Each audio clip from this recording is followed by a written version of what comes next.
FBI ਦੇ director ਨੇ ਇਹ ਕਿਹਾ ਆ ਵੀ ਚਾਈਨਾ ਦੇ ਹੈਕਰਸ ਆ ਉਹ ਇੱਕ ਬਹੁਤ ਵੱਡਾ ਰੈਕ ਹੌਵਿਕ ਬਹੁਤ ਵੱਡਾ ਕਹਿੰਦੇ ਉਥਲ-ਫੁਥਲ ਕਰਨ ਦੀ ਜਿਹੜੀ ਕੋਸ਼ਿਸ਼ ਕਰ ਰਹੇ ਹੈਗੇ ਆ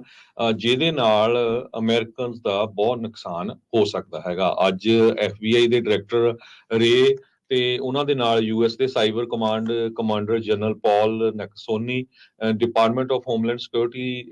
ਦੇ ਸਾਈਬਰ ਸਿਕਿਉਰਿਟੀ ਤੇ ਇੰਫਰਾਸਟ੍ਰਕਚਰ ਸਿਕਿਉਰਿਟੀ ਏਜੰਸੀ ਦੇ ਡਾਇਰੈਕਟਰ ਜੀਨ ਈਸਟਰਲੀ ਤੇ ਹੈਰੀ ਕੁਕਰ ਜੋ Director of National Cyber Director office ਦੇ ਆ, ਉਹਨਾਂ ਨੇ ਅੱਜ House Select Committee on Chinese Communist Party ਦੇ ਜੋ ਹੈਗੀ ਆ ਉਹਦੇ ਸਬੰਧ ਦੇ ਵਿੱਚ ਹੀਅਰਿੰਗ ਸੀ। ਉੱਥੇ ਉਹਨਾਂ ਨੇ ਦੱਸਿਆ ਵੀ ਵਾਰ-ਵਾਰ ਜੋ PRC ਹੈਕਰਸ ਹੈਗੇ ਆ ਉਹ ਅਮਰੀਕਾ ਦੇ ਇਲੈਕਟ੍ਰਿਕ ਗ੍ਰਿਡ ਨੂੰ, ਆਇਲ ਤੇ ਨੈਚੁਰਲ ਗੈਸ ਪਾਈਪਲਾਈਨਸ ਨੂੰ, ਟਰਾਂਸਪੋਰਟੇਸ਼ਨ ਸਿਸਟਮ ਨੂੰ ਕੋਸ਼ਿਸ਼ ਕਰ ਰਹੇ ਹੈਗੇ ਆ ਇਹਨਾਂ ਨੂੰ ਜਿਹੜਾ ਆ ਉੱਤੇ ਥੱਲੇ ਕਰਕੇ ਜਾਂ ਇਹਨਾਂ ਨੂੰ ਬੰਦ ਕੀਤਾ ਜਾਵੇ। ਸੋ ਇਹ FBI ਦੇ ਡਾਇਰੈਕਟਰ ਨੇ ਅੱਜ ਹੀਅਰਿੰਗ ਦੇ ਦੌਰਾਨ ਦੱਸਿਆ, ਕਹਿੰਦੇ ਵੀ ਸਾਡੀ ਨੰਬਰ 1 ਪ੍ਰਾਇੋਰਟੀ ਹੁਣ ਇਹ ਹੋਣੀ ਚਾਹੀਦੀ ਆ ਵੀ ਚਾਈਨਾ ਕਿਸੇ ਟਾਈਮ ਵੀ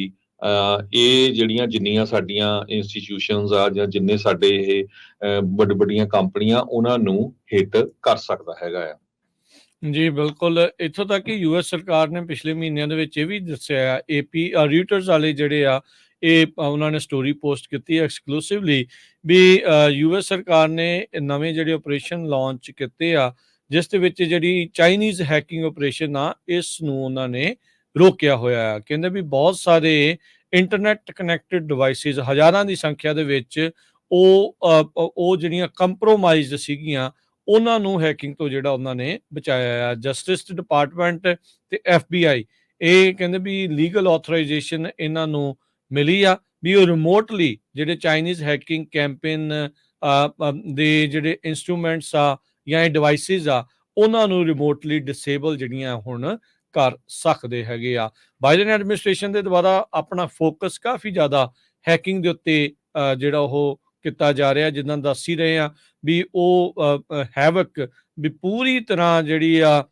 ਉਥਲ ਪੁਥਲ ਜਿਹੜੀ ਉਹ ਮਚਾਉਣ ਦੇ ਲਈ ਤਿਆਰ ਆ। ਯਾਦ ਹੋਣਾ ਕੁਛ ਵਾਰੇ ਪਹਿਲਾਂ ਜਦੋਂ ਅਟਲਾਂਟਾ ਪਾਈਪਲਾਈਨ ਦੇ ਉੱਤੇ ਕੰਪਿਊਟਰਸ ਦੇ ਵਿੱਚ ਹੈਕ ਹੋਏ ਸੀ ਤਾਂ ਤੇਲ ਕਿੰਨਾ ਮਹਿੰਗਾ ਹੋ ਗਿਆ ਸੀ, ਮਤਲਬ ਤੇਲ ਹੀ ਨਹੀਂ ਸੀ ਜਿਹੜਾ ਉੱਥੋਂ ਨਿਕਲ ਰਿਹਾ। ਜਿਹੜੀਆਂ ਸੋਲਰ ਫਾਰਮ ਤੇ ਵਿੰਡ ਫਾਰਮ ਸੀਗੀਆਂ ਉਹਨਾਂ ਦੇ ਵਿੱਚ ਵੀ ਇਹਨਾਂ ਨੇ ਹੈਕਿੰਗ ਜਿਹੜੀ ਉਹ ਕੀਤੀ ਸੀਗੀ। ਸੋ ਚਾਈਨਾ ਵਾਲੇ ਲਗਾਤਾਰ ਕੋਸ਼ਿਸ਼ ਕਰ ਰਹੇ ਆ ਵੀ ਅਮਰੀਕਾ ਦੇ ਇਸ ਟਾਈਮ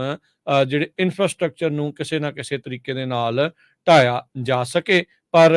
ਜਿਹੜਾ ਕਹਿ ਲਓ ਵੀ ਬਚਾਅ ਜਿਹੜਾ ਇਸ ਦੇ ਵਿੱਚ ਰਹਿ ਰਿਹਾ ਹੈਗਾ ਆ ਤੇ ਇਹਨਾਂ ਨੇ ਕਈ ਜਿਹੜੀਆਂ ਕੋਸ਼ਿਸ਼ਾਂ ਉਹਨਾਂ ਨੂੰ ਨਾਕਾਮ ਕੀਤਾ ਹੈਗਾ ਆ। ਸੋ ਇਹ ਇਕੱਲਾ ਚਾਈਨਾ ਹੀ ਨਹੀਂ, ਈਰਾਨ, ਕੋਰੀਆ, ਰੂਸ, ਹੋਰ ਕਈ ਮੁਲਕਾਂ ਤੋਂ ਅਮਰੀਕਾ ਦੇ ਇਨਫਰਾਸਟ੍ਰਕਚਰ ਦੇ ਉੱਤੇ ਅਕਸਰ ਹਮਲੇ